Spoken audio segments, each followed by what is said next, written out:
우리가 지난주에는 나는 어떤 사람이었나라는 제목으로 에스겔 16장에 하나님 말씀을 선포했었습니다. 한 주간도 죄와 허물로 죽었고 피투성이었던 과거를 생각하면서 세속과 행음하지 않고 겸손하고 순결하게 하나님만 바라보는 한 주 되셨는지요? 오늘은 하늘 강자와 맺은 계약이라는 제목으로 에스겔 17장에 하나님 말씀을 선포하고자 합니다. 다 함께 따라하겠습니다. 하늘 강자와 맺은 계약. 네, 하늘 강자와 맺은 계약이라는 거예요. 우리는 계약을 잘 이행하고 있습니까? 성경에 언약이라고 나오는 거는 성경 히브리어로 찾아보면은 베리트라고 되어 있는데 계약이라는 의미가 있어요. 계약은 쌍방간에 하는 겁니다. 영어로도 카비넌트라고 되어 있을 겁니다. 쌍방간에 맺는 거예요. 이것은 혼자 하나님이 억압적으로 맺은 것이 아니라는 겁니다. 그래서 더 묶어 있고 튼튼한 거예요. 한쪽에서만 내 손을 잡고 있는 게 아니라는 거예요. 양쪽이 꽉 잡고 있는 것, 그것이 언약입니다. 그래서 쌍방간에 이 언약을 맺을 때 가운데 증거물을 두기도 해요. 동물을 희생시켜서 두 쪼가리로 쪼갠 다음 그 사이를 계약자들이 왔다 갔다 하는 겁니다. 이것은 창세기 15장에서도 확인이 돼요. 횃불 언약이라고 하는 것입니다. 아브라함과 하나님이 맺은 언약이죠. 두 가지 이상의 의미를 가지고 있는데, 우리가 언약을 맺은 것은 이 한 동물이 목숨을 걸고 희생하여 두 조각이 된 것, 이거 원상복귀할 수 없다. 그래서 이 언약은 맹세. 동물이 두 쪽 나는데 한쪽 어떻게 하나로 만들 수 있어요? 없어요. 그래서 약속이라고 하는 것은 되돌릴 수 없는 것입니다, 사실. 그리고 두 번째로는 어떤 의미가 있냐면, 이 언약을 한쪽에서 깰 경우에 이와 같이 희생제물처럼 둘로 쪼개질 수 있다. 목숨 걸고 지켜라. 쉬운 말로 하면 죽여버린다, 이 얘기예요. 여러분, 사랑하는 사람이 약속을 깨면 어떤 감정이 일어나요? 별로 이렇게 사랑의 감정이 일어나요? 여러분, 사랑하는 여자친구가 바람이 났어요. 사랑하는 남편이 바람이 났어요. 어떤 감정이 일어나요? 혼인서약이 깨지는데 어떤 감정이 일어나요? 용서해주고 사랑해주고 덮어주고 싶은 마음이 일어나요? 죽여버리고 싶은 마음이 일어나는 거예요. 머리털 다 뽑고 싶은 거죠. 예. 그래서 이 언약이 깨진다는 것은요, 생명의 위협을 받는 겁니다. 사실은 성경에도 마찬가지. 둘로 쪼갠다는 거, 쪼개버린다는 거예요. 그래서 실제 사무엘은 이걸 행해요. 사울과 언약을 맺은 하나님, 근데 이 사울이 교만해가지고 블레셋 군대 아각이라고 하는 장군을 생포했습니다. 원래 적군을 죽여야 되는 게 하나님 명령이거든요. 그들의 음란한 문화가 들어오기 때문에 죽여야 되는데 이미 음란해졌고, 그 사람들은 안 죽인 거예요. 사무엘이 칼을 뽑아갖고 아각을 쪼개니라. 성경에 정확히 그렇게 기록이 되어 있습니다. 목사님이 쪼개버렸다고. 사무엘 목사님이. 약속이라고 하는 것은 그런 거예요. 우리도 일을 하고 세상을 살면서 약속을 어기는 사람을 좋아할 리가 없잖아요. 부모님들, 아이들이랑 너 엄마 아빠랑 약속했어. 너 밥 안 먹으면 간식 없어. 뭐 이렇게 저렇게 잠 안 자면은 뭐 어쩔 수 없어. 저럴 수밖에 없어. 솔직히 그런 말을 이 신혼부부들이 아이를 출산하고 아이들한테 많이 교육을 하지만, 사실 나도 과거를 돌아보면 내 부모에게 그렇게 신실했던 자녀는 아니었어요. 세상을 살면서 약속을 우리는 참 많이 어겨왔고, 또 어기는 사람을 보면 많이 분노해 와요. 저도 최근에 모임공간 도움사역을 하면서 예약을 뒤집었다 엎었다 하는 그 단체들을 보면 속이 뒤집어져. 진짜 불신자들한테 제가 한 번도 뭐라고 한 적이 없습니다. 불신자니까. 누구한테 소위 화가 나냐면, 오늘 시편 성시교독 하는데 분을 내지 말라 이런 말 나와서 제가 방금 여기 엎드려서 회개했어요. 저는 그들을 사랑하고 딴 데 가서 이러면 안 되니까 나라도 표를 잃어가면서 좀 쓴소리를 해야겠다. 기독교 단체라고 해가지고 여기 약속을 잡아놓고서, 그것도 방 한 개도 아니고 여기저기 여기 뭐 다 잡아놓고 수련회 하겠다. 그것도 유명한 그 CCC. 우리 CCC가 여기 많이 이용해요. CCC가 종류가 많거든요. 대학 CCC도 있고 BCCC도 있고 뭐 무슨 대학교 무슨 이 중에 어떤 한 대학교 캠퍼스 CCC 전체의 모임이었는데, 약속을 해놓고서는 얼마를 드리면 되니요 저한테. 그래서 제가 알아서 내시라고 그랬어요. 그럼 감사한 일 아닙니까? 그죠? 그래서 자기 입으로 30만 원을 내겠대요. 그럼 그렇게 하시라고. 세월이 지났어요. 한 일주일, 2주일 지난 다음에 다시 연락이 왔어요.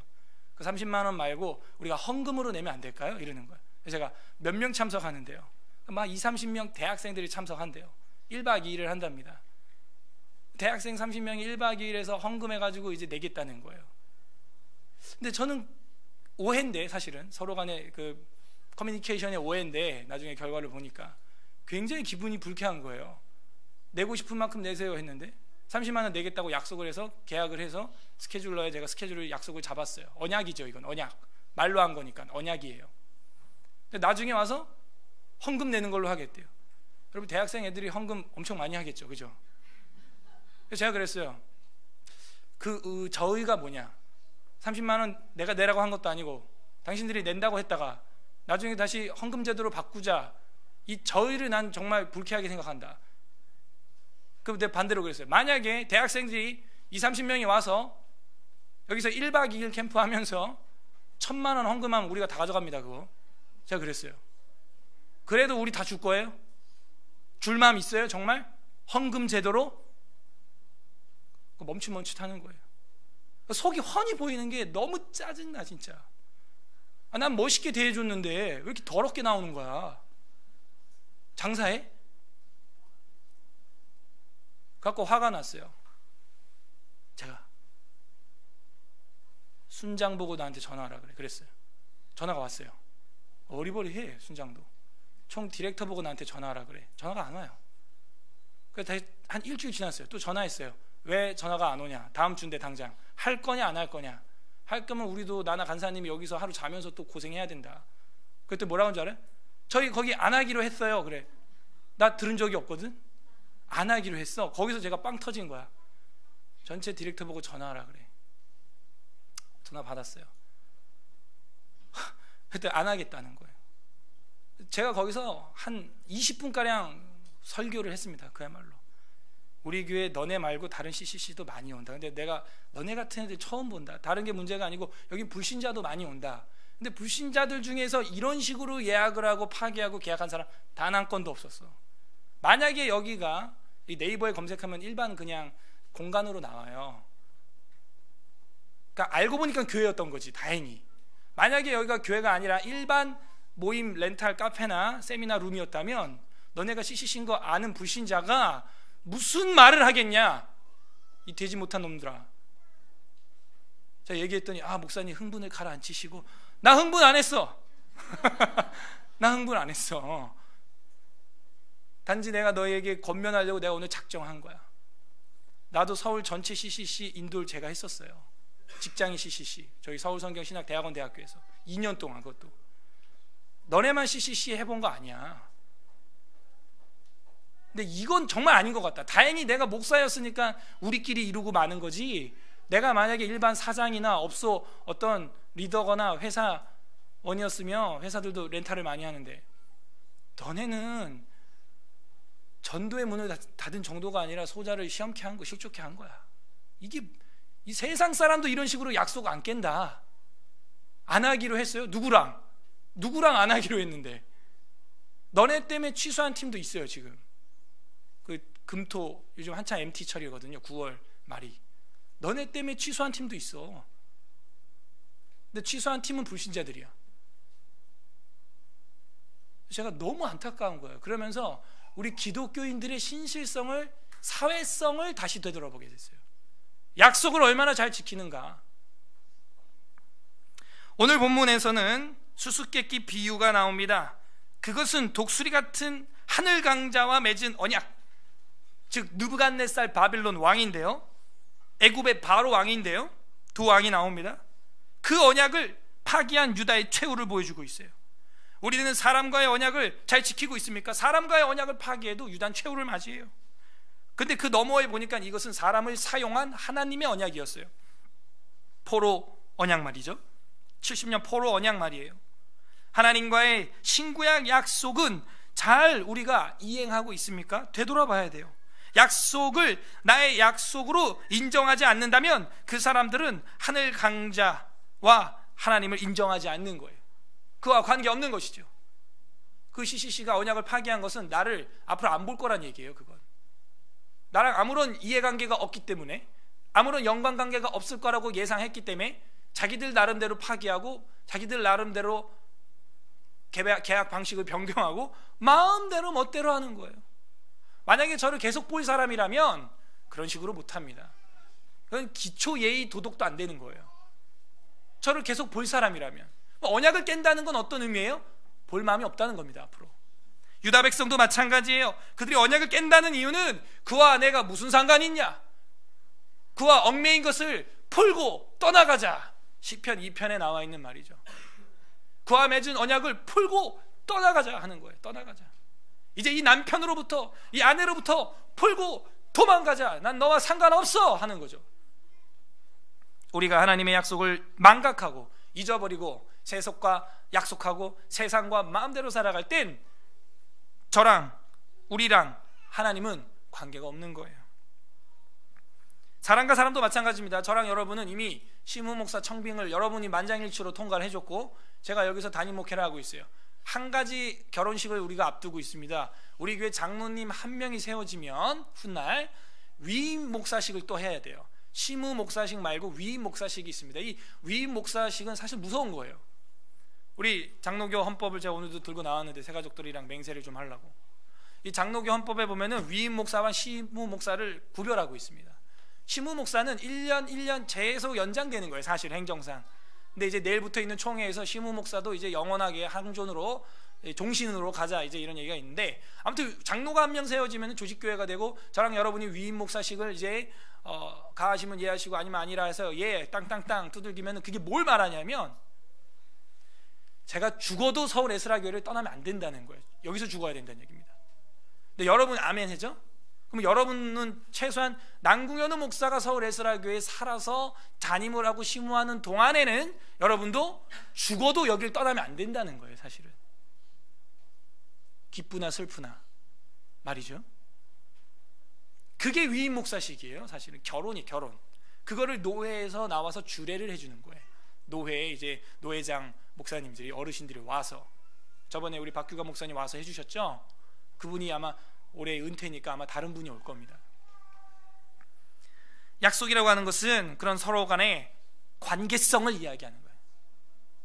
약속을 떠나면 아무런 관계가 없다는 거예요. 너랑 나는.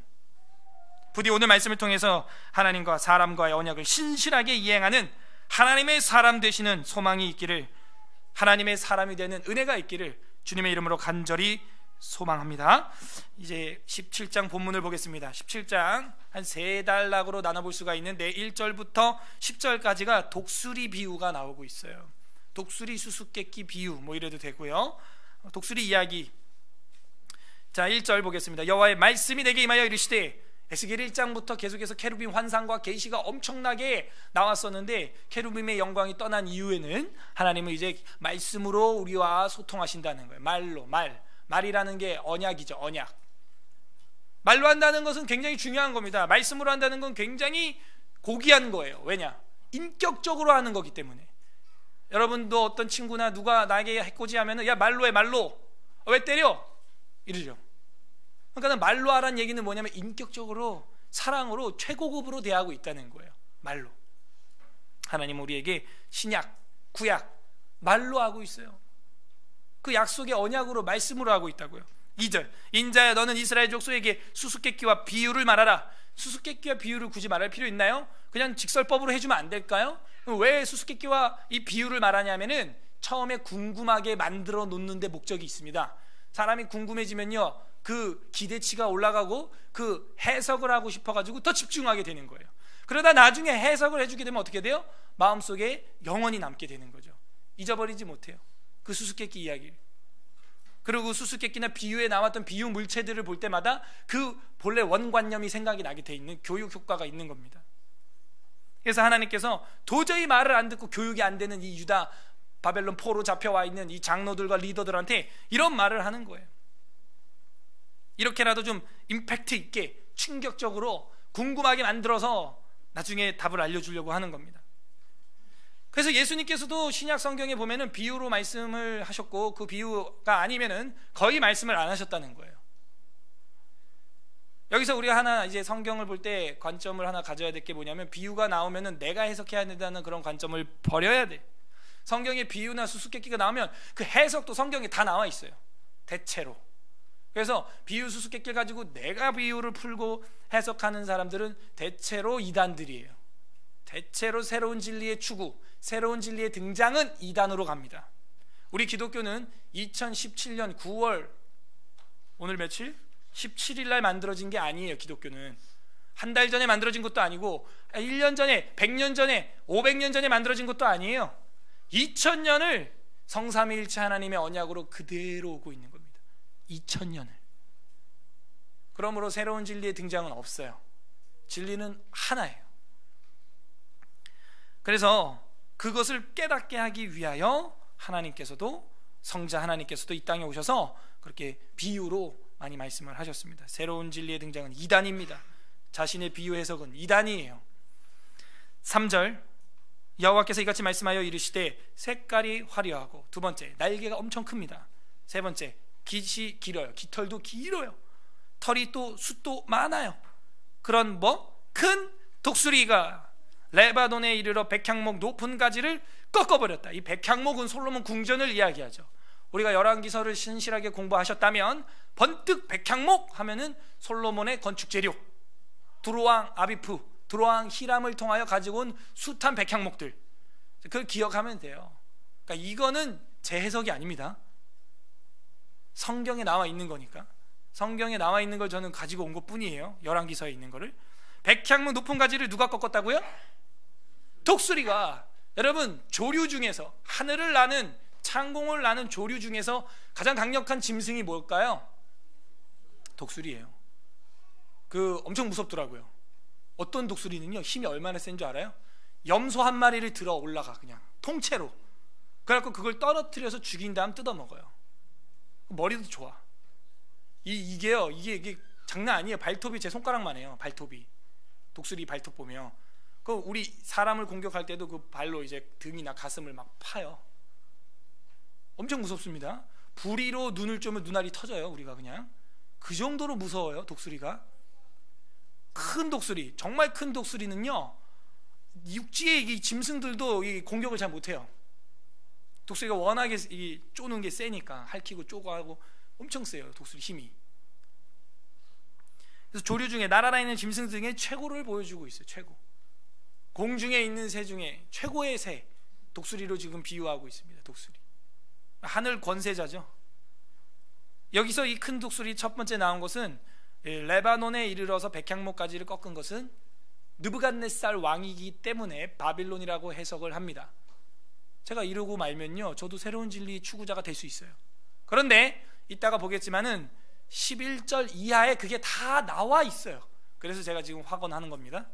단정 짓는 거예요. 뒤에 가서 확인해 보면 돼요. 그거는. 그래서 큰 독수리가 누구라고요? 바벨론의 느부갓네살. 백향목 높은 가지가 어디라고요? 예루살렘 성전, 솔로몬 성전. 4절, 그 연한 가지를 끝에 꺾어 가지고 장사하는 땅으로 이르고 상인의 성읍으로 끌고 갔다. 연한 가지가 무엇일까? 이 연한 가지는 여호야긴이라고 하는 왕을 말합니다. 아주 어린 나이에, 아마도 대략 18세 정도의 나이에 벌써 왕이 됐고, 그 18세 정도 나이에 벌써 잡혀간 거예요, 여호야긴이. 그리고 이 뒤에 마지막 멸망하는 왕이 뒤에 비유로 나오는데, 포도나무로. 그럼 포도나무 앞에 왕이 누구냐? 여호야김, 여호야긴, 시드기야거든요. 여호아스, 여호야김, 여호야긴, 시드기야이기 때문에 포도나무가 이제 마지막 왕으로 나오니까 그 포도나무가 시드기야고, 시드기야 앞에 연약한 이 연한 가지는 여호야긴일 수밖에 없는 거예요. 그래서 연한 가지는 누구라고요? 여호야긴, 긴, 기에다가 니은 긴. 그래서 연한 가지를 끝을 꺾어 가지고 장사하는 땅으로 갔다는 것은 바벨론 땅으로 잡혀갔다 하는 거예요, 젊은 나이에. 그 다음에 5절에 보게 되면 또 그 땅의 종자를 꺾어, 또 그 땅의 종자니까 다른 종자입니다. 이건 연한 가지 여호야긴이 아니고 그 두 번째 마지막 왕 시드기야를 말하고 있는 거예요. 그 땅의 종자는. 그래서 이 시드기야를 말해요. 그 땅의 종자를 꺾어 옥토에 심되 수양버들 가지처럼 큰 물가에 심었다. 그것은 무슨 얘기냐면요, 유다 예루살렘에 왕으로 세워줬다는 거예요. 누가? 큰 독수리가. 큰 독수리가 누구라고요? 바벨론 왕. 그래서 역사를 보면 알죠. 열왕기 하에 보면은 바벨론 왕이 와가지고 시드기야를 이제 세워주는 거예요. 그 지역 도지사처럼 시드기야를 유다 다스리는 분봉 왕처럼 세워주는 것입니다. 옥토에 심고 수양버들 가지처럼 큰 물가에 심었다라는 얘기가 그 임명식을 말하는 거예요. 그 다음에 6절에 보게 되면 그것이 자라며 펴져서 높지 아니한 포도나무 곧 굵은 가지와 가는 가지가 난 포도나무가 되었다. 그래서 이게 유다 마지막 왕을 무슨 나무로 비유하고 있어요? 포도나무로 비유하고 있어요. 포도나무 이야기 우리 어디서 공부했죠? 포도나무 가지가 땔감이 될 때 몇 장? 15장 앞에 장 15장에 보게 되면은 하나님께서 포도나무 이야기를 하잖아요. 그래서 이 17장을 볼 때 17장만 보면 안 되고 최소한 15, 16, 그 다음 17 연장해서 봐야 돼요.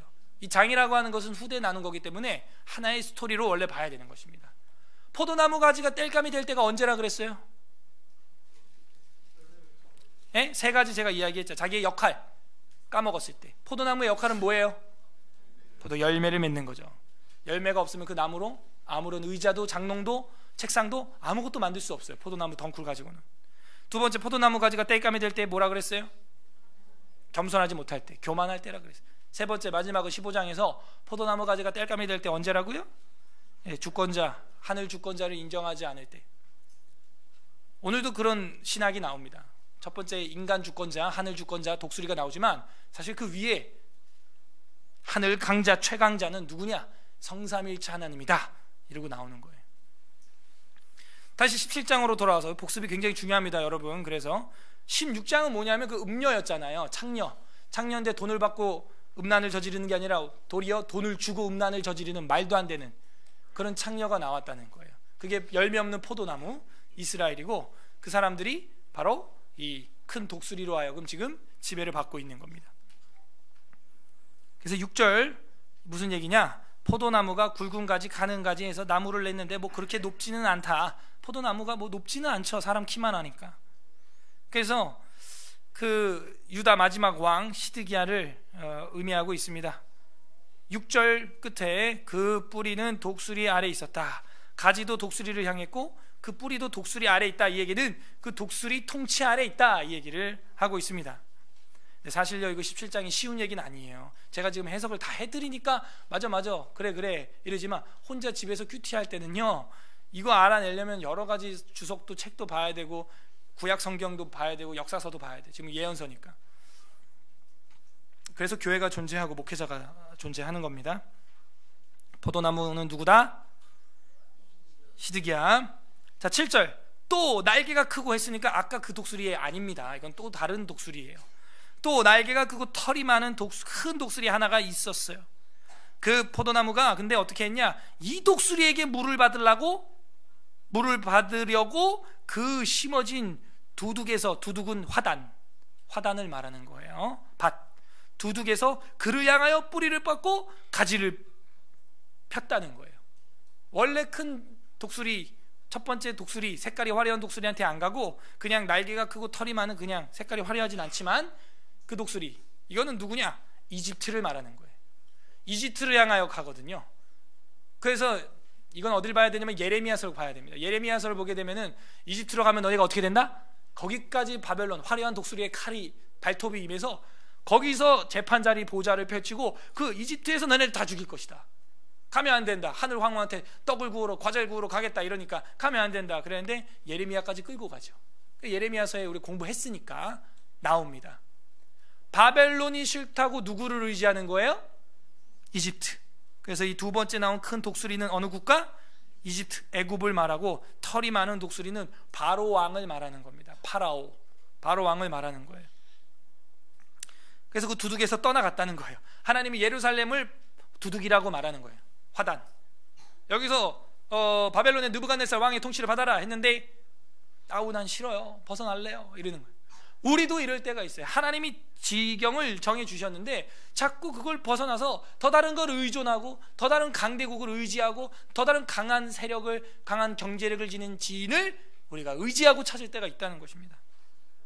하나님을 찾아야 될 텐데요. 8절, 그 포도나무를 큰 물가 옥토에 심은 것은 가지를 내고 열매를 맺어서 아름다운 포도나무를 이루게 하려고 했던 거야. 무슨 얘기예요? 바벨론 왕 느부갓네살이 예루살렘을 멸망시킬 마음이 있었다 없었다? 없었다는 거예요. 3차 포로 이후, 지금 2차 포로가 일어났죠. 2차 포로 이후에도 하나님은요 거기 싹 멸절할 마음이 없었다는 거예요. 사실은 남겨둬서 생육하고 번성하고, 지금 그 얘기 하잖아요. 포도나무를 이루게 하려고 했다. 열매를 맺어갖고 아름다운 포도나무를 이루려고 했다. 그죠? 극상품 포도나무를 심었다. 하나님께서 그들을 포도나무 가지가 돼서 역할을 감당하게 했다 하는 거 아닙니까? 그런데 그걸 싫어했다는 거예요. 마치 제자들이 주를 떠나고 배신하는 것처럼, 나는 포도나무에 너희는 가지야, 나를 떠나서 너희가 아무것도 할 수 없어, 이런 얘기를 하는데도 내가 알지 못하노라, 저주하고 맹세하느니 내가 그를 알지 못하노라. 오늘 21세기 서울 에스라 교회는 그런 사람이 없어야겠지만 우리도 소소하게 그렇게 부정하는 거예요. 믿는다는 사람이 계약을 엎었다가 뒤집었다 지 마음대로 하고, 사람들 앞에 덕을 세우지 못하고 착한 행실로 영광 돌리지 못하고 신실하지 못하고 신용이 없고 예측할 수 없는 인생을 사는 그런 분들 똑같은 거예요. 그래서 우리는 가만히 뿌리를 내려서 열매를 맺고 아름다운 포도나무 되기를 우리 주님도 바라고 있는 것입니다. 바벨론의 징계를 달게 받아라, 이 얘기예요. 한마디로 달게 받으면은요 뭘 받아요? 달게 맞으면 뭘 받는다고요? 늘 하는 얘기지만 징계를 달게 맞으면 뭘 받아요? 은혜를 받아요. 할렐루야. 예, 감사합니다. 이때 뭐 이렇게 달란트 쿠폰 뭐 이런 게 나가야 될 것 같은데 감사해요. 그래서 여러분 달게 맞으면 뭘 받는다고요? 은혜를 받아요. 은혜를 받으면 뭐가 생긴다고요? 은혜를 받으면 사람이 인생을 사는데 뭐가 생긴다고요? 지혜가 나온다 그랬잖아요. 지혜가 그냥 안 나와요. 은혜를 받아야 지혜가 나오게 돼 있습니다. 왜냐하면 이 마인드하고 헐트는 다른 거예요. 내 마인드가 있다고 내 삶이 액션이 취해지는 게 아닙니다. 마인드가 아무리 좋아도 내 삶이 변하지 않아요. 여러분 그러잖아요. 한중간 성경 몇 장 보셨어요? 여러분 성경 안 보기로 결심했습니까? 그럼? 아니죠. 마인드는 성경을 보기로 결심했어.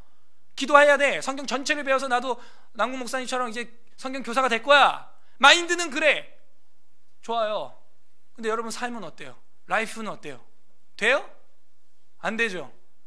그러니까 이 마인드가 바뀌었다고 되는 게 아니에요. 우리 기독교는 heart, 완전 속이 바뀌어야 되는 거예요. 심장이 바뀌어야 되는 거예요. 그래야 됩니다. 그래서 징계를 달게 받아야 돼요. 그리고 은혜를 받아야 됩니다. 그 은혜를 받으면 마인드만 변하는 게 아니에요. heart가 변하는 거예요. 심령이 변하는 거예요. 속사람이 은혜를 받으면. 그래서 지혜가 터져나오고 그 사람의 삶이 변하고 향기를 품게 되는 거죠. 바벨론의 징계를 달게 받아라, 그 이야기예요. 지금 8절이. 9절 넘어갑니다. 너는 이르기를 주 여호와의 말씀에 그 나무가 능히 번성하겠느냐? 이 독수리가 어찌 그 뿌리를 빼고 열매를 따며 그 나무가 시들게 하지 아니하겠으며. 무슨 얘기냐면 원래 첫 번째 독수리가 그걸 가만 놔두겠냐 이거예요. 지금 시들게 하지 않겠냐, 다 뜯어먹지 않겠냐 하는 거죠. 뺏기니까. 그 연한 잎사귀가 마르게 하지 아니하겠느냐 한다는 얘기죠. 마르게 한다는 얘기죠. 많은 백성이나 강한 팔이 아니라도 그 뿌리를 뽑으리라. 무슨 얘기냐면 지금 예루살렘은 몇 번 맞았거든요. 그래서 힘약한 사람이 와도 그 포도나무를 밀면 뽑으면 그냥 다 뿌리채 뽑을 수 있을 정도로 지금 겨우 살아있단 말입니다. 겨우. 근데 너네가 지금 다른 독수리, 동물의 왕국을 봐봐요. 이 음식을 이제 식량을 이 독수리가 잡았는데 양식을 이제 먹고 있는데 다른 독수리가 오면 난리가 나죠. 막 날개짓하고 막 서로 막 쪼고 저리 가라 그러고 막. 그러니까 어떻게 해요? 막 젖뜯고 물어뜯고 막 이러는 거예요. 예루살렘아 너네 왜 그렇게 되려 그래? 지금 가만히 좀 있어. 그냥 가만히. 너네가 다른 독수리 의지하니까 원래 독수리가 지금 가만히 있겠냐? 다 뜯어먹지 그냥. 그 이야기를 하고 있습니다. 10절 볼지어다 그것이 심어졌으나 번성하겠느냐? 안 된다는 얘기죠. 질문이니까.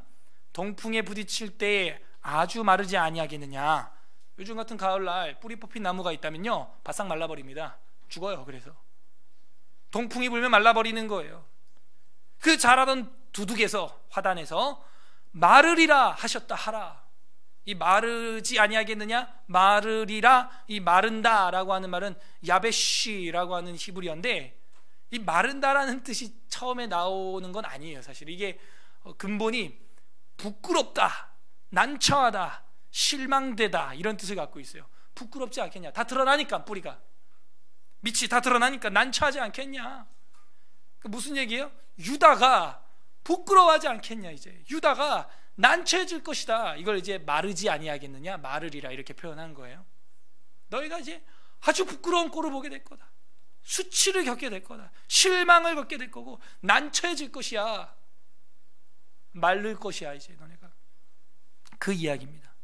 그 다음에 이제 11절부터 21절까지가 두 독수리 비유 풀이 해석이 나옵니다. 수수께끼 해석이 나오니까 잘 봐야겠죠. 답안지에 답안지. 11절 여호와의 말씀이 또 내게 임하여 이르시되, 계속 말씀으로 하시는 주님의 모습을 볼 수가 있어요.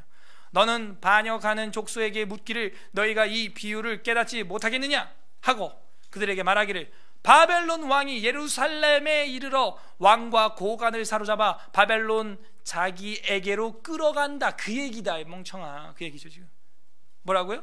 바벨론 왕이 예루살렘의 왕과 고관을 끌고 간다.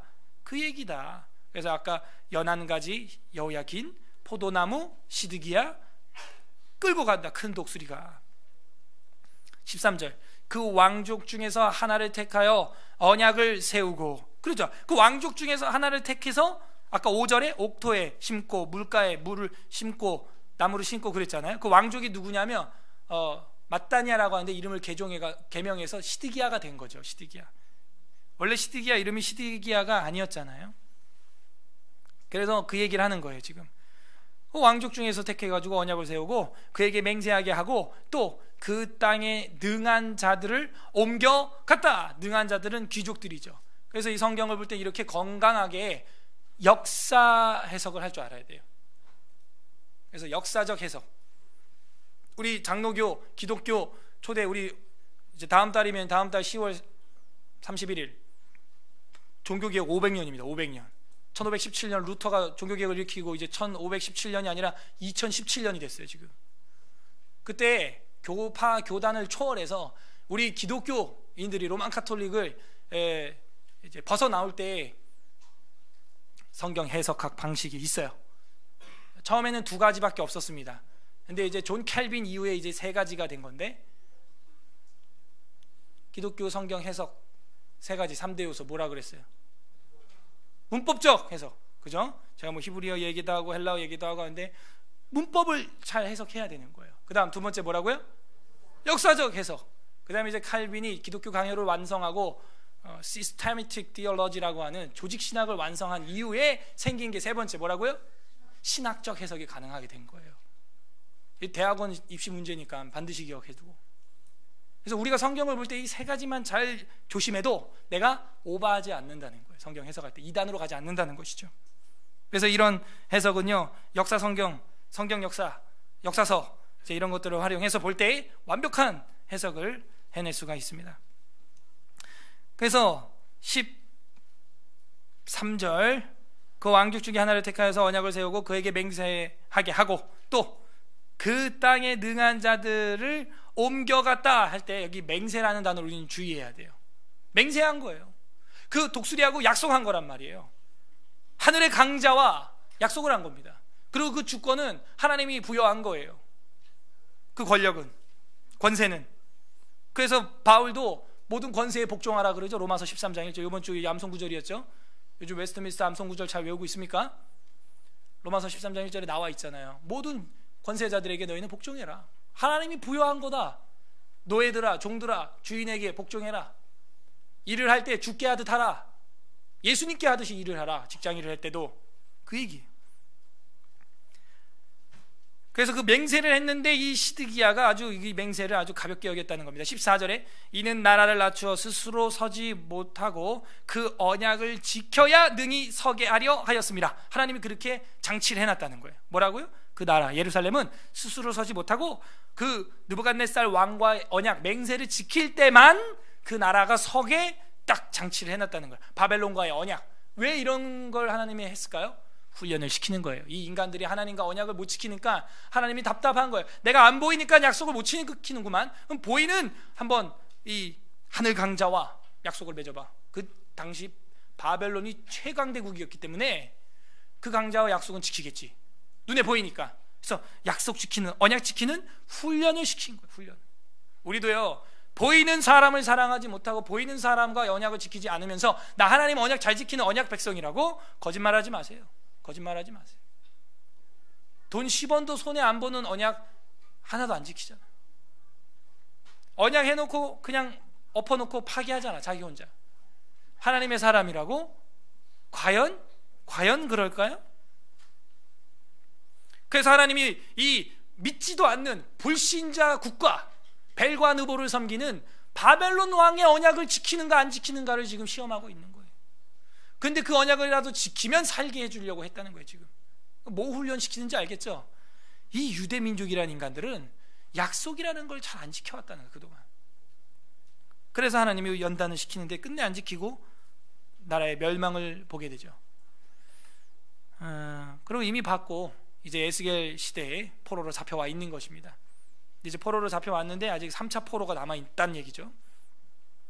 15절 그가 사절을 애굽으로 사절단 사신들 외교부 외교관 사절을 애굽 이집트에 보내 말과 군대를 구함으로 이게 두 번째 독수리잖아요. 그러니까 이집트라고 정확히 나와 있잖아요. 애굽 그죠? 12절엔 바빌론 15절엔 애굽 정확히 나와 있잖아요.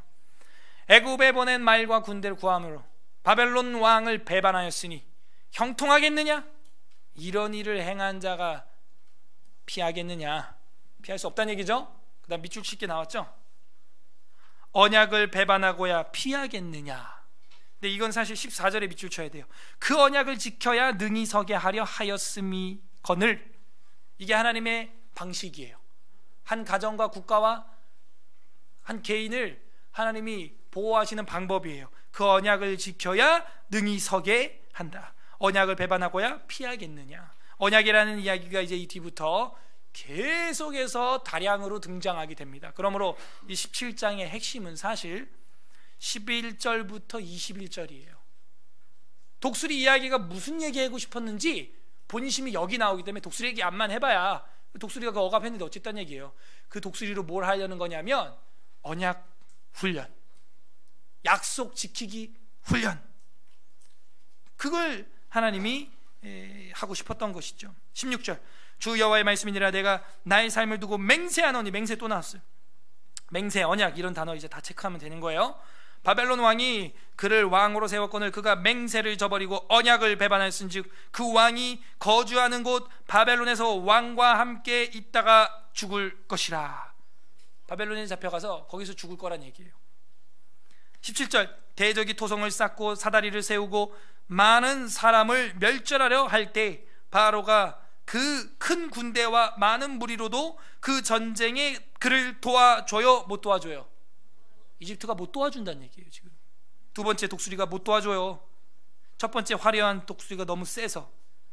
18절 다 같이 읽겠습니다. 시작. 그가 이미 손을 내밀어 언약하였거늘 맹세를 업신여겨 언약을 배반하고 이 모든 일을 행하였으니 피하지 못하리라.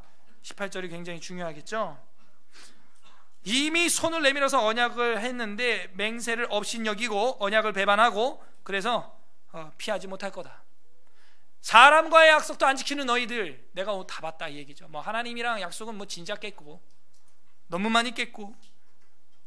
결론이 나옵니다. 19절 그러므로 주 여호와의 말씀이니라 내가 나의 삶을 두고 맹세하노니 그가 내 맹세를 업신여기고. 잘 봐요. 아까는 바벨론의 그 독수리 언약을 깼다 그러는데 19절에 그러므로 하면서 결론에 들어가서 하나님이 하고 싶은 본심은 뭐예요? 두 번째 줄에 그가 내 맹세를 업신여겼다. 내 맹세. 내 언약을 배반하였은즉 내가 그 죄를 그 머리에 돌리되, 이렇게 나오는 겁니다. 거기도 언약이라는 말들이 계속 나오고 있죠. 20절, 그 위에 내 그물을 치며 내 올무를 걸리게 하여 끌고 바벨론으로 가서 나를 반역한 그 반역을 거기에서 심판할지며, 결국에는 바벨론 포로 70년 잡혀가서 거기서 하나님이 심판을 하신다는 거예요. 21절, 그 모든 군대에서 도망하는 자들은 다 칼에 엎드려질 것이요. 그러니까 매를 맞을 땐 가만히 있어야지 발악을 하고 도망을 가고 죽는 수가 있는 거예요. 그 남은 자는 사방으로 흩어지리니 나 여호와가 이것을 말한 줄을 너희가 알리라. 결국엔 뭐예요? 여호와 하나님의 맹세와 언약을 너희가 떠나갔다 하는 것으로 17장 결론부에 다가온 것입니다. 언약을 깨트린. 우리도 조심해야 돼요. 사람과 약속을 깨는 것 같지만, 총회 헌법에 우리가 깨는 것 같지만, 세례를 받으면서 임직을 하면서 항존직을 받으면서 학습을 받으면서 맹세를 하지만, 하나님이 볼 땐 하나님과 맺은 언약으로 본다는 거예요. 하나님과 맺은 언약. 그래서 22절이 뭐냐, 이제 결론입니다. 22에서 24절까지가 그래서 하나님이 이제 새로운 언약을 주겠다는 거예요. 새 언약, 메시아 예언이 나오고 있어요. 메시아 언약, 새 언약. 22에서 24절, 주 여호와께서 이와 같이 말씀하시되 내가 백향목 꼭대기에서 높은 가지를 꺾어다가 심으리라. 이 백향목은 우리가 솔로몬 성전으로 우리가 이제 아까 앞에서는 공부를 했는데, 이 뒤에 와가지고 이 백향목 꼭대기에서 가지를 꺾어다 심는다는 것은 하나님의 성전을 이야기하는 겁니다. 그래서 꺾어가지고 새롭게 예루살렘에 어떤 하나님의 집을 건설하겠다는 이야기예요. 다윗의 집이죠. 영원한 집이죠. 꺾어다가 심으리라. 내가 높은 새 가지, 새로운 가지잖아요. 새로운 가지 끝에 연한 가지를 꺾어 높고 우뚝 솟은 산에 심는다는 거예요. 예루살렘은 어디 있어요? 산에, 모리아 산에 있습니다. 거기다가 심는다는 거예요. 근데 여기서 예수님을 연한 가지로 표현한 것은 아까 앞에 여호야긴이 연한 가지로 표현된 것과는 다릅니다. 사실은 히브리어를 보게 되면 다른 단어를 쓰고 있는데, 한글 번역이 마치 인클루지오처럼 이렇게 번역을 했는데, 사실 제가 볼 때는 이 뒤에 연한 가지라고 표현을 한 것은 예수님이 어리기 때문에가 아니라, 예수님은 18살에 십자가에 죽으신 게 아니죠. 공생애를 30 이상에서 시작을 했습니다. 그러므로 여기 연한 가지라는 것은 예수님의 풍채를 이야기하는 거예요. 볼품없다 하는 거죠. 그건 이사야 53장에 정확히 나와 있죠. 마른 땅에서 나온 줄기 같고 가지 같다는 거예요. 근데 이것으로 하나님은 이제 새로운 언약을 맺겠다 하는 것입니다. 새로운 언약. 마치 뿌리가 뽑혀 말라버린, 뿌리가 뽑혀 부끄럽게 된 이스라엘 예루살렘을 예수 그리스도로 다시 새롭게 쓰어나가는 역사를 쓰겠다는 거죠. 23절에 이스라엘의 높은 산에 심는다.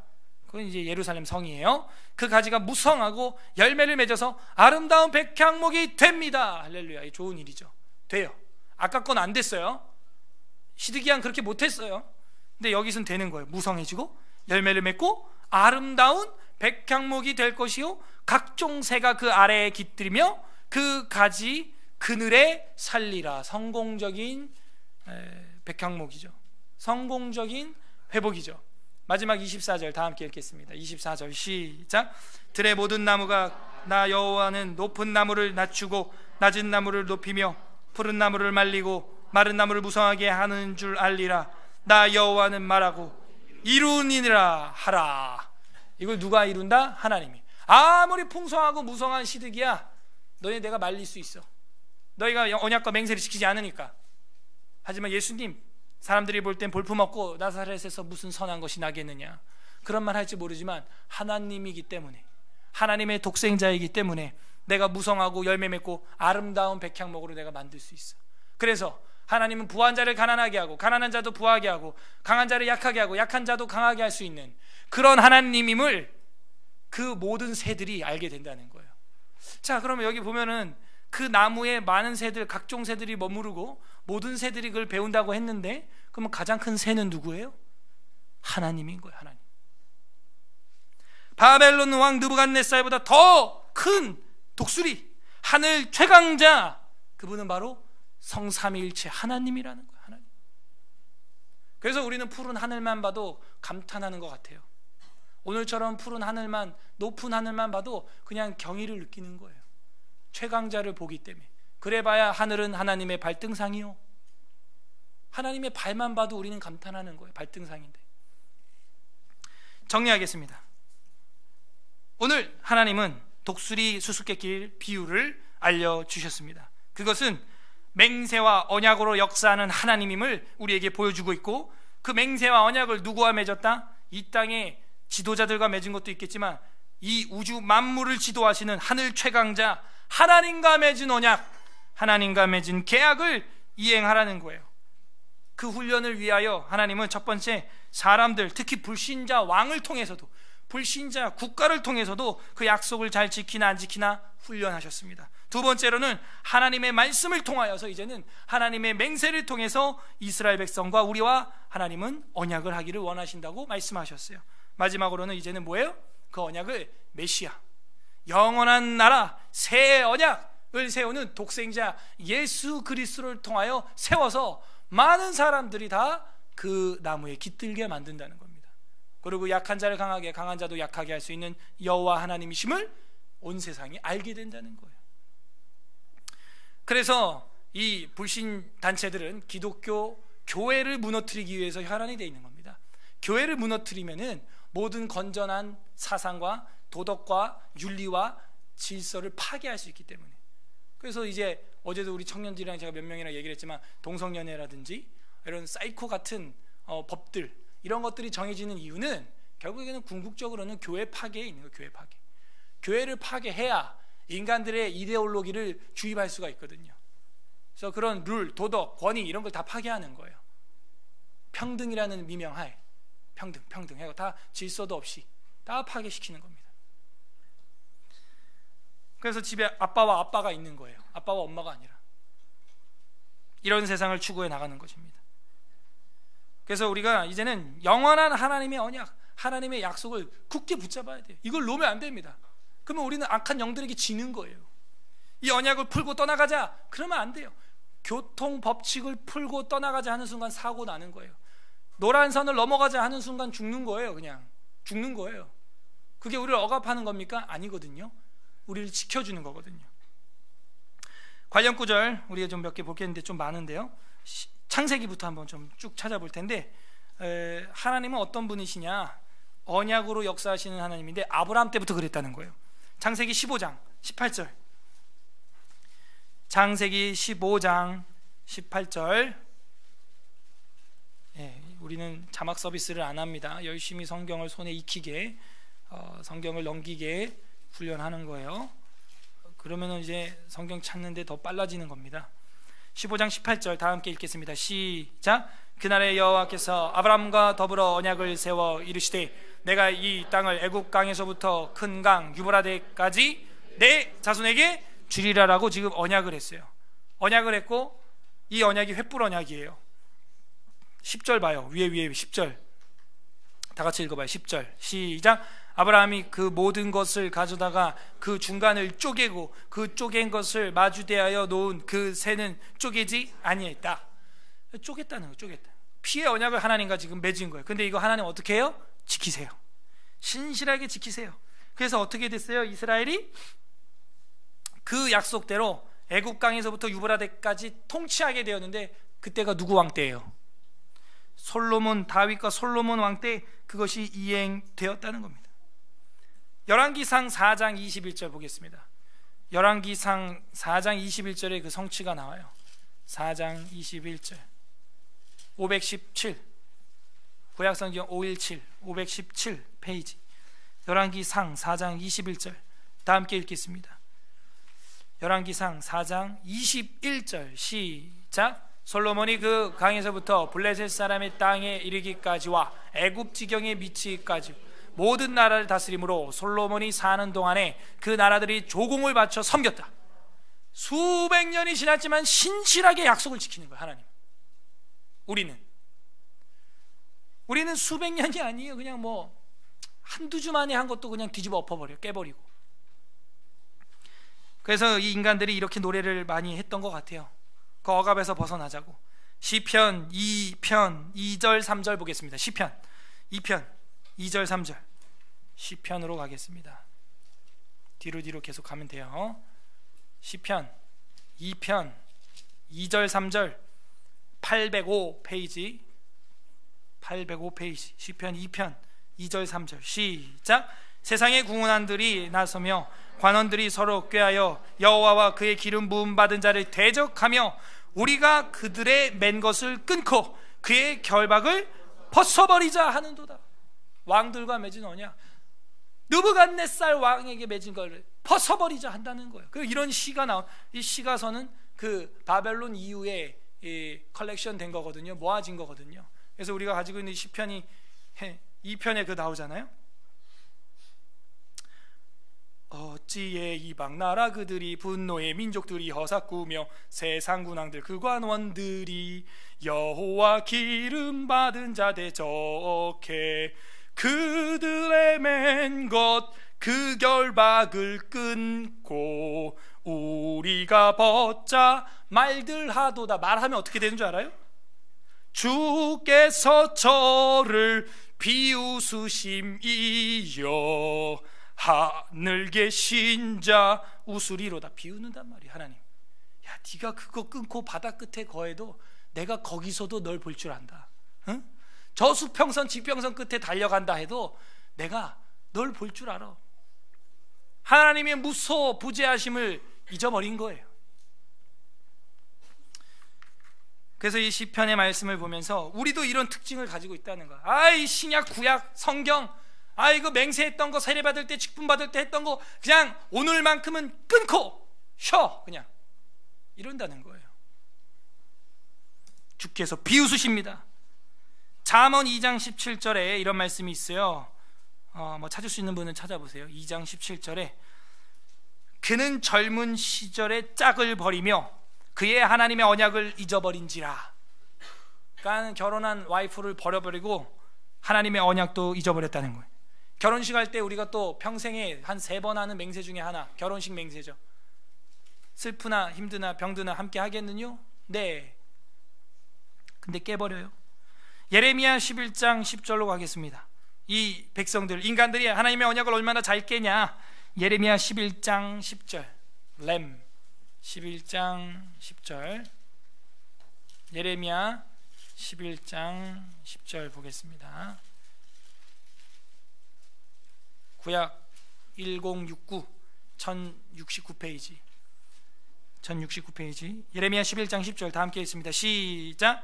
그들이 내 말을 듣기를 거절한 자기들의 선조의 죄악으로 돌아가서 다른 신들을 따라 섬겼은즉 이스라엘 집과 유다 집이 내가 그들의 조상들과 맺은 언약을 깨트렸다.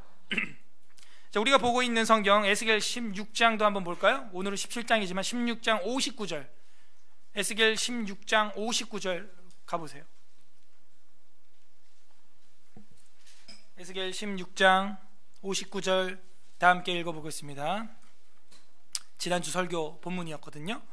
에스겔 16장 59절 시작. 나 주 여호와가 이같이 말하노라.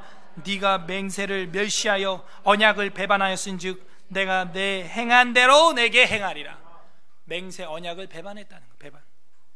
그래서 내가 너에게 행하리라. 너희가 행한 대로 행하리라 했다는 거예요.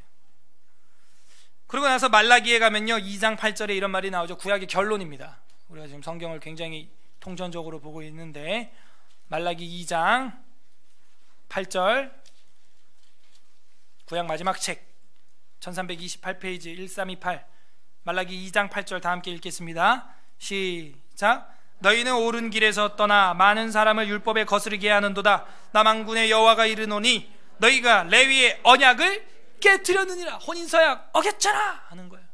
약속을 깨트렸잖아.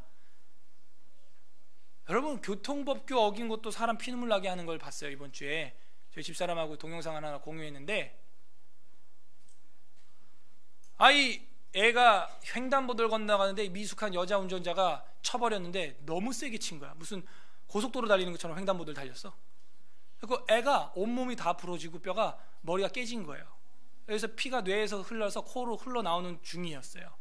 그 이야기 들은 엄마가 119 그 얘기를 듣고 응급실에 와가지고 오자마자 그냥 안돼, 안돼 이러면서 그냥 바닥에 그냥 팍 누워버리는 거예요. 아들 하나밖에 없거든. 그 아이는 제가 볼 때 이제 뭐 한 8살? 안돼, 안돼. 그러니까 막 숨을 막 제대로 못 쉬니까 간호사들이 막 3-4명이 붙들어가지고 천천히 숨 쉬세요, 천천히 어머니, 아직 몰라요, 대봐야 알아요. 근데 의사가 CT 딱 찍고 MRI 찍고 나니까 살아도 이 뇌가 너무 심하게 다쳐서 이렇게 걸어다니거나 정상적인 아이는 될 수 없습니다. 하지만 저는 기적을 믿습니다. 이제 의사가 그렇게 위로를 하는 거예요. 마지막에 이제 아빠도 살 줄로 믿는다고, 살 줄로 믿는다고 이제 그랬는데, 그 이제 피해자 여자가 오진 못해. 자기도 엄마니까. 그 남편이 왔어요. 가해자 엄마가 오지 못하고 남편이 왔어요. 남편 죄인이지만 하죠. 근데 남자도 착한 거야. 피해자 남자는 아니 도대체 어떻게 했길래 운전을 이러니까 저희 아내가 이제 초보 운전이고 미숙해서. 그럼 운전하지 말아야지. 더 연수를 받든지. 도대체 횡단보도를 어떻게 밟았길래 애가 저 모양이 될 정도로 횡단보도를 밟았냐고. 이게 화예요. 나 같으면 그냥 머리끄댕이를 잡고 때렸을 것 같아. 그냥 죄송합니다. 결국 12시간 후 애가 죽었어요. 죽었어. 운전 조심하세요, 자매님들. 특히 이건 어쩔 수가 없어요. 남성과 여성의 기능이 달라. 여성 중에서 운전 잘하는 분도 있지만요, 대체로 공간 감각 기능이 낮다고 통계가 나와 있어요. 이미 임상적으로. 그래서 공간 지각 능력이나 이런 게 많이 떨어져요. 그래서 할머니들은 절대 후진 안 합니다. 앞에 누가 나타나면 비켜, 나 가야 돼, 비켜. 할머니 좀 뒤로 빼요. 내가 여기 주차선이, 나 뒤로 못 가, 후진 못해. 근데 면허를 딴 거야. 근데 이런 분들 몇 번 만났어요. 후진을 못한대, 자기는. 남녀 페미니즘을 제가 이야기하는 게 아니에요. 기능이 달라, 기능이. 남자들이 요리 못하는 거와 마찬가지예요. 집안 살림 맡겨놔봐요. 빨래가 어떻게 되겠어요? 다 섞여서 빨래가 됩니다. 예. 저도 몰랐어요, 그런 거. 한꺼번에 했지. 분리를 해야 된다는 거야. 무슨 분리? 빨면 됐지 그냥. 그래서 다른 거예요. 교통 규칙, 언약, 약속 하나 어겼는데 이 씻을 수 없는 비극, 가해자도 평생 못 잊을 거야. 그거를 자기가 사람 애 하나 죽였다는 걸 쳐서. 운전하겠어요 평생? 그래가지고. 그래서 우리가 믿는 바 이 언약을 깬다는 것은 치명적이라는 겁니다. 히브리서 8장 8절, 유일하게 신약 성경에서 우리가 하나 본다면 히브리서 8장 8절 신약 성경에 가봅시다. 결국에는 이 에스겔서가 말했던 그 새 언약이 뭐냐, 새 가지가 뭐냐, 히브리서 8장 8절에서 말하는 거예요. 신약 성경 361페이지 다 함께 읽겠습니다. 8장 8절 히브리서 시작. 그들의 잘못을 지적하여 말씀하시되 주께서 이르시되 볼지어다 내가 이스라엘 집과 유다 집에 더불어 새 언약을 맺으리라. 그 새 언약이 뭐냐면, 인간들이 행위 언약을 계속 깨니까 이제는 하나님과 하나님이 언약을 맺어서 인간들이 만지지 못하게 만든다는 거예요. 깨지 못하게 만드는 새로운 언약을 맺겠다는 겁니다. 그게 뭡니까? 예수 그리스도의 십자가의 죽으심, 그걸로 우리 죄를 씻어버리고 부활하심으로 완성한다는 거예요. 그리고 이거 언약을 인간이 깰 수 있어요, 없어요? 이 언약은 인간이 깰 수 있다, 없다? 절대로 인간이 못 깨요. 과거의 언약 방식은 인간과 맺어왔기 때문에 계속 깨지는 거예요. 또 베풀고 또 베풀고. 제가 오늘 관련 구절 한 7-8개만 봤는데 엄청 많아요. 구약 전체가 언약을 잊었도다, 언약을 깨트렸도다, 언약을 망각했다, 너희가 언약을 어겼다, 전부 그 얘기입니다. 전부. 언약이라는 단어를 한번 검색을 해보면 전부 그 단어가 떠요. 그래서 하나님이 대책을 마련한 거예요. 저 인간들에게는 이제 더 이상 행위 언약은 안 된다. 그래서 맺은 언약이 자신의 아들 독생자를 죽여서, 자기 아들 독생자를 어린 양의 희생제물로 쪼개서 찢어서 쪼개서 피 흘려서 언약을 맺으신 거예요. 그게 예수 그리스도고, 이 언약은 영원히 깨지지 않습니다. 타 종교와 다른 거예요. 기독교가 하나님이 하나님 안에서 하나님이 작정하시고 예수 그리스도께서 그거를 이루시고 성령께서 우리에게 확증해 주시는 거예요. 그것으로 완성해 놓은 거예요. 그 언약에 우리가 이제 동참할 뿐이에요. 믿음으로 수납할 뿐이에요. 우리가 그 언약을 이루지 못해요. 행위로 될 게 아니에요. 그것은 이게 하나님의 은혜고, 우리가 믿는 바 웨스트민스터 신앙고백서 제7장 등장하게 되는 7장 뭐예요? 하나님의 언약이라고 하는 장이 그래서 나오는, 그 하나님의 언약은 뭐라고 제가 많이 이야기를 합니까? 베풀지 않아도 되는 자비, 그게 하나님의 언약이에요. 웨스트민스터 신앙고백서 7장 1항에 보게 되면 이런 말이 있어요. 잘 들어보세요. 여러분 시편 찬송가 뒤에도 있습니다. 7장 1항에 하나님과 피조물 사이의 간격은 너무나 크기 때문에 비록 이성적인 피조물들일지라도 마땅히 하나님을 그들의 창조주로 순종할 의무만 가지고 있다. 그죠? 우리가 저 화성도 못 가요. 지금 저 뭐 달나라도 진짜 갔다 왔는지 모르겠어요. 왜 요즘엔 안 가? 근데 요즘에 가도 그게 광고비만 받아도 엄청난 이슈가 될 건데 왜 요즘엔 안 갈까? 참 의문이에요. 옛날에 막 30번 이상 갔다 왔다 그러는데 참 의문이에요. 달나라 가서 CF 하나만 찍어도 그 정말 엄청나게 비싼, 그리고 달나라 가서 뭐 하나만 찍어와도 그 엄청나게 비싼 광고들을 확보할 수 있을 텐데 왜 안 할까요? 의심해볼 만해요. 그건 진짜 쉬운 일이 아니에요. 지금 우주 밖으로 로켓이 나가서 대륙권 도입하는 것도 지금 북한이 하냐 마냐 맨날 그거 가지고 기술력이 그 정도인데 달나라에 갔다 왔다. 요즘 왜 안 가? 근데 한 번만 가도 되잖아. 한 번만, 가끔 안 간단 말이에요. 못 가는 거 아니냐 하는 게 이제 제 개인적인 소견이에요. 하나님만 보면 우리는 순종할 수밖에 없어요. 아무리 이성적인 피조물일지라도 마땅히 그 간격이 너무 크기 때문에 순종해야 한다는 거예요. 그러나 그들은 의무 수행의 결과로 그들이 하나님에게서 무슨 축복이나 상급을 얻어낼 수가 없고, 오직 하나님 편에서 자원적으로 자기를 낮추심에 의해서만 그것을 얻을 수 있어요. 내가 뭐 했기 때문에 하나님한테 얻고, 그게 아니라는 거예요. 하나님이 그냥 예뻐서, 아유 그래 내 아들아 딸아 내 예뻐서 이거 준다. 하나님에 의해서만 그것들을 얻을 수 있어요. 선물들을 얻을 수 있었는데 하나님께서는 그것을 언약의 방법으로 나타내시기를 기뻐하셨다는 거예요. 여러분, 언약은 인간이 깼어요. 그러므로 이 인간은 다 죽어도 할 말이 없습니다. 그런데 하나님께서 베풀지 않아도 되는 자비를 베풀었어요. 그게 뭐라고요? 언약. 그래서 성경에 오늘 언약이라는 걸 많이 여러분이 에스겔 17장에 체크를 했는데, 그 언약이라고 하는 두 글자를 볼 때마다 이제 무슨 의미가 떠올라야 되냐? 베풀지 않아도 되는 자비. 하나님이 내게 베풀어 주셨구나. 엄마 아빠가 약속하는 이유가 그거예요. 학생들아 잘 들어봐. 엄마 아빠가 약속하는 것은 안 해도 되는데 이 약속을 한 거야. 사실 엄마 아빠가 그 약속해서 뭐해? 안 해도 되는데 굳이 뭐 너가 이걸 하면 내가 이걸 주겠다. 못하고 안 해도 그만이야. 네가 못한 거고 네 인생 그렇게 된 건데 아빠 엄마가 왜 약속을 해야 돼? 거기다가 왜 네가 뭐 합격하고 뭐 하면 뭐 해주겠다. 뭘 왜 해줘야 돼? 엄마 아빠가 그걸 왜 해줘야 돼? 왜? 네 인생인데.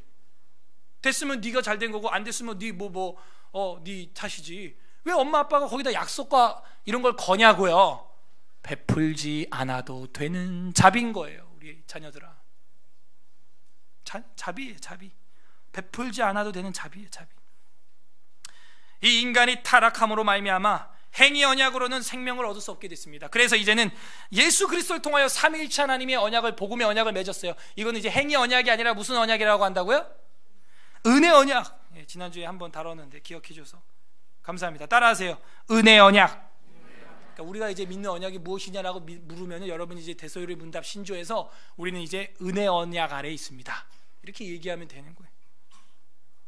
그 언약에 의해서 주님이 죄인들을 구원해 주신 것입니다. 오늘 본문에 어떤 하나님의 마음이 들어있는 것 같아요? 모든 언약을 신실하게 독생자를 내어주시기까지 베풀지 않아도 되는 자비를 베풀면서까지 신실하게 지키시는 하나님. 반면 우리는 그 어마어마한 희생의 복음을 받고도 너무 안일하게 살고 있는 거예요. 새해 우리 결심, 이제 다음 주면 총회고 연말 정산 들어갑니다. 새해 했던 결심, 2017년에 내가 이렇게 경건하리라, 내가 이렇게 경건 훈련 되리라, 그 나와의 마인드 약속도 못 지키고 있잖아요. 지금 우리 적용해야 됩니다. 이제 얼마 남지 않은 2017년 포기하지 마시고 목숨 걸고 언약 지켜야 돼요. 언약도들. 우리 장로교는 특히 언약도들의 후예입니다. 종교개혁이 누가 일으킨 줄 아세요? 그 언약도 후예들이 일으킨 거예요. 사실은 그 언약도들은 누구냐면은 어떤 이데올로기와 사상이 있을지라도 성경을 가운데 뒀던 사람이에요. 심지어 서유럽이 좌파로 완전 공산주의가 됐을 때도 그 사람들은 공산주의 사회주의 정권 이데올로기지만 그 속에서도 성경에 보니까 이건 하면 되고 이건 안 된다고 돼 있어 해서 성경 따라갔던 사람들이에요. 그래서 지금 이 세계를 세계 1, 2차 대전으로 변화시킬 수 없다는 걸 그때 판단합니다. 세계 정복자들이 그때 판단을 하고 이제 세상을 어떻게 바꾸냐면 사람을 바꾸는 전략으로 바꾸는 거예요. 예. 정권을 왕실을 뒤집어 엎고 혁명을 일으켜서 정권을 바꿔버리면 될 줄 알았는데 안 되는 거예요. 이 사람들이. 그 안에서도 이 백성들이 성경을 가지고 뭐가 옳다 그르다를 판단하고 있는 거예요. 그래갖고 이거를 뒤집으려면 이제는 어떤 혁명이나 정권 교체로 되는 게 아니라 사람의 도덕률과 직관과 이데올로기 한 명 한 명을 바꿔야 된다. 그 기본이 네오막시즘이라고 하는 동성연애예요. 동성연애.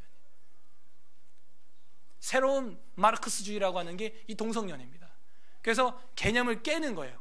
왜 남자랑 여자만이라고 하는 그러니까 룰을 싫어해요. 그래서 그들의 구호가 뭐냐? 동성연애자들 뿐만이 아니라 금지하는 모든 것을 금지한다. 그래서 동성연애자들끼리도 누가 뭐 싫어도요, 나 너랑 오늘 자고 싶어 하면요 거부할 수 없습니다. 무조건 자야 돼. 싫어도. 이게 모든 금지하는 걸 금지한다는 거예요. 그래서 안 되는 게 없어요. 다 돼요. 다 돼. 모든 게 다 돼요. 모든 걸 다 깨요. 그래서 그런 사람들은 누구냐면 자기 아들, 딸이 이제 초등학교, 중학교인데 남자, 여자친구 데려와서 자기 방에서 성관계를 가져도 말리지 않는 엄마, 아빠예요. 그런 사람, 그게 유럽과 지금 현재 이 미국의 그 문화예요. 말도 안 되죠? 근데 이제 우리나라에서 말이 되고 있어요. 가고 있어요, 그렇게. 그래서 요번 총회를 위해서 여러분 기도해 주셔야 되는 게 다음 주 제일 큰 안건이 동성연애자들 주례 안건입니다. 많거든요. 지금 추산이 대략 그 동성연애자 사이트에 가입한 사람만 20만 명이니까 그 주민번호 찍고 들어가야 되거든요. 가입하려면 20세 이상만 쳐도 뭐 이하 애들이 더 많아요. 초중고등 애들이 더 많고 그러면 다 합치면 한 40만에서 60만 보고 있습니다. 우리나라에서. 근데 나라 정부에서 그 에이즈 걸리면은 심지어 제주도에서 에이즈 걸리잖아요. 서울대병원 약 먹고 싶다 그러면 비행기 표까지 정부에서 다 대줘요. 이게 소수 차별입니까? 성소수자 차별이에요? 여러분이 만약 에이즈가 아니라 뭐냐 요양병원에 뭐 당뇨로 입원해서 100% 나옵니까? 안 나와요. 근데 걔네들은 우리 세금으로 다 대줘요. 차별이에요? 누가 차별당하고 있어요? 우리가 차별당하고 있는 거예요. 걔네는 요양병원 들어가면 우리는 만 60 몇 세까지 몇 프로 지원이고 그 이상은 안 난다 이런 게 있어요. 근데 걔네들은 종신이에요. 종신 100% 요양병원 지원이에요. 여러분 내는 세금으로. 물론 도와야죠. 도와야 되는데 정말 차별이 누가 차별당하고 있는지 역차별인지 아닌지 판단을 해야 된다는 판단. 우리가 이 하나님의 언약을 지키는 걸 싫어하는 사람들이 있다는 건 여러분이 아셔야 됩니다. 그래서 교회를 일제치하에 왜 교회를 부시냐? 왜 교회 목사들, 주기철 목사 왜 이런 사람들을 핍박하는 줄 알아요? 교회는요 소망이 있는 거예요. 성경을 보면 그 어둠과 칠흑 같은 데서도 할 수 있다. 믿자. 하나님께 나가자. 맞아도 달게 맞자. 막 이러고 나가니까 이 독립운동가들이 33명 중에 16명이 기독교인인 거야. 그러니까 일단 일본들을 봐도 교회를 먼저 없애야 돼. 얘네들은 뭔가 소망이 있고 자꾸 믿고 하늘을 의지하고 막 이런 게 있는 거예요. 절망으로 들어가야 되는데 안 들어가. 절망으로. 소망으로 나와. 절망에서 소망으로. 그래서 교회를 먼저 제일 첫째 타겟이 교회인 거예요. 지금 이 사회도 그래요. 지금 왜 교회 짓밟기를 하냐면 그 도덕률과 안 된다라고 하는 어떤 개념을 깨야 돼. 왜 엄마 아빠만 있어야 되냐? 아빠 있어도 된다. 이걸 다 깨는 거예요. 그래갖고 지금 군법 90 몇 조? 그거 없애자 하는 것도 그 동성연애자들이 지금 동반 입대를 많이 하고 있거든요. 부대 입대해갖고 성관계 가지려고. 근데 그 군법 90 몇 조인가 뭔가 그것 때문에 지금 못 하고 있는 거야. 그거 없애자고 지금 국회의원들이 발의를 했어요. 그러니까는요 세상이 점점점 이렇게 악해져. 점점점 어떻게 돼요? 노아의 때와 같이 되리라. 예수님이 말한 거예요. 이거 막을 수 없어요. 그렇게 될 겁니다. 그런 중에 누가 살아있다? 언약 백성들이 살아있는 거예요. 언약도들만 살아남는 거예요. 끝맺겠습니다. 우리 주인님 예수 그리스도께서는 자신의 살과 피로 언약을 맺어주셨어요. 마태복음 26장 28절 마지막 절 보고 기도하고 마치겠습니다. 마태복음 26장 28절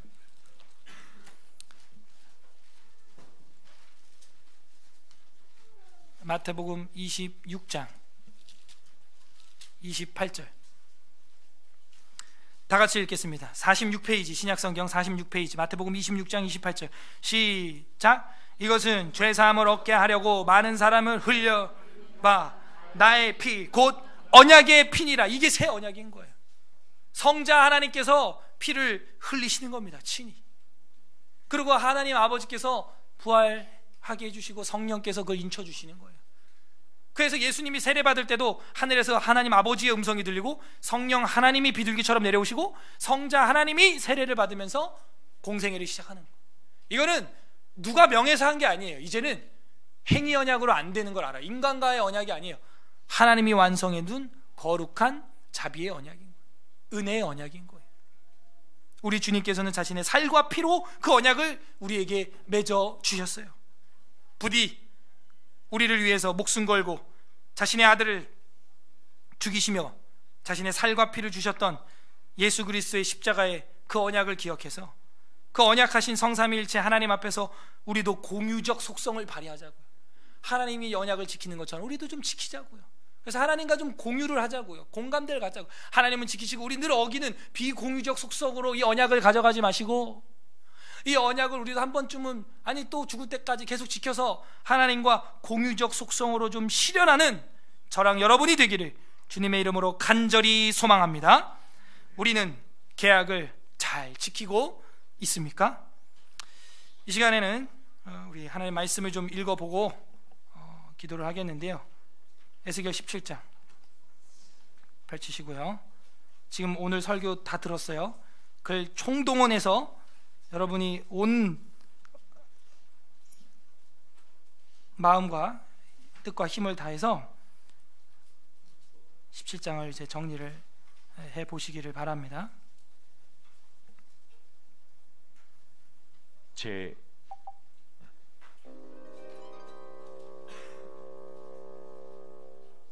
여호와의 말씀이 내게 임하여 이르시되 인자야, 너는 이스라엘 족속에게 수수께끼와 비유를 말하라.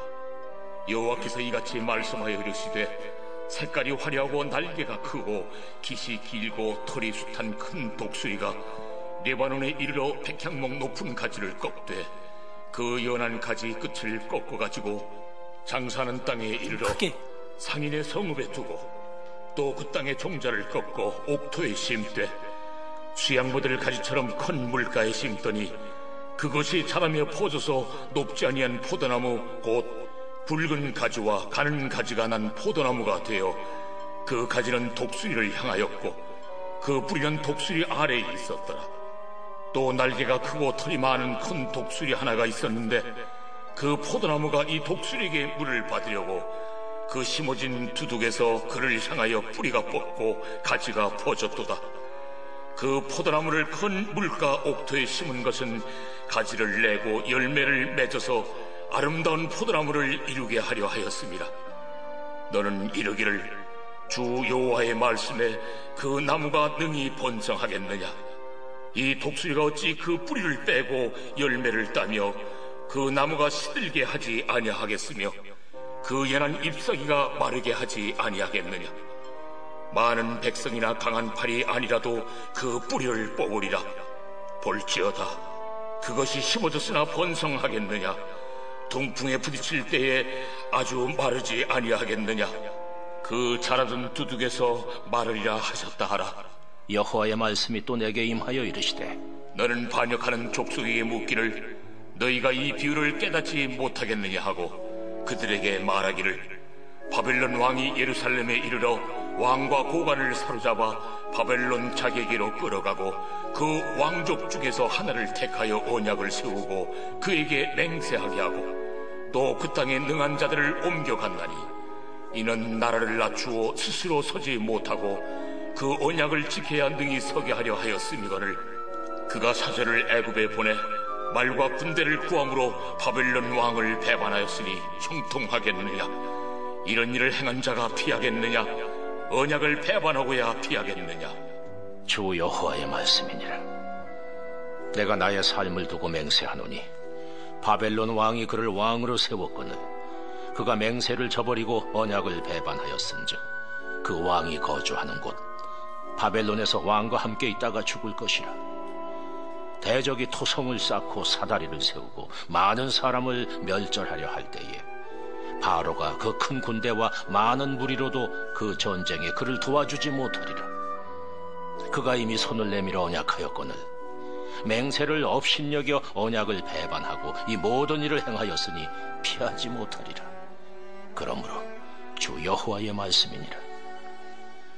내가 나의 삶을 두고 맹세하노니 그가 내 맹세를 업신여기고 내 언약을 배반하였은즉 내가 그 죄를 그 머리에 돌리되 그 위에 내 그물을 치며 내 올무에 걸리게 하여 끌고 바벨론으로 가서 나를 반역한 그 반역을 거기에서 심판할지며 그 모든 군대에서 도망한 자들은 다 칼에 엎드러질 것이요 그 남은 자는 사방으로 흩어지리니 나 여호와가 이것을 말한 줄을 너희가 알리라. 주 여호와께서 이같이 말씀하시되 내가 백향목 꼭대기에서 높은 가지를 꺾어다가 심으리라. 내가 그 높은 세 가지 끝에서 연한 가지를 꺾어 높고 우뚝 솟은 산에 심되 이스라엘 높은 산에 심으리니 그 가지가 무성하고 열매를 맺어서 아름다운 백향목이 될 것이요 각종 새가 그 아래에 깃들이며 그 가지 그늘에 살리라.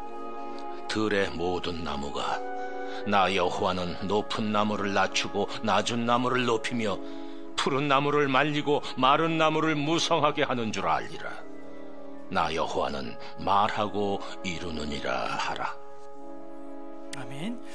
우리 말씀을 생각하면서 이 시간 기도하도록 하겠습니다. 이 시간 기도할 때 첫 번째로는 하나님, 사람과의 약속 언약 저희가 너무 쉽게 여겼던 것, 가족끼리도 사랑하는 사람끼리도 너무 쉽게 말로써 깨트리려고 했던 것들, 헤어지자 했던 것들, 우리 그만두자 했던 것들, 다시 또 이랬다 저랬다 했던 것들 용서하여 주옵소서. 두 번째로는 하나님의 말씀, 하나님의 언약을 우리가 받은 언약 백성으로서 그 언약을 지키지 못하고 내가 이해관계가 있을 때는 그 하나님의 말씀을 저버리고 세상 사람과 똑같이 살았던 우리의 모습들, 영적으로 중앙선을 넘어가고 과속을 하고 영적으로 내 마음대로 규칙과 법규들을 움직임으로 많은 자들에게 피해를 줬던 것들, 하나님의 언약을 떠났던 것에 대한 회개를 했으면 좋겠습니다.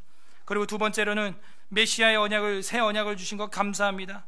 인간의 행위 언약이 아니요 이제는 은혜 언약을 주셨으니 아무도 깰 수 없는 그 언약이 저희들도 그 십자가 언약에 들어갈 수 있도록 인도하여 주심에 감사합니다. 혹은 아직 믿지 못하는 분들은 믿을 수 있도록 믿음을 더하여 주옵소서. 기도했으면 좋겠고, 마지막 세 번째로는 우리가 이젠 세상에서 그 언약을 두려워하고 언약을 어기면 쪼개질 거라는 그 맹세라는 걸 명심해서 정말 참된 언약 백성들로 신약과 구약을 신실하게 배우고 지켜나가는 하나님의 말씀의 사람들, 언약의 사람들 될 수 있도록 다 함께 말씀을 생각하면서 기도하도록 하겠습니다. 기도하겠습니다.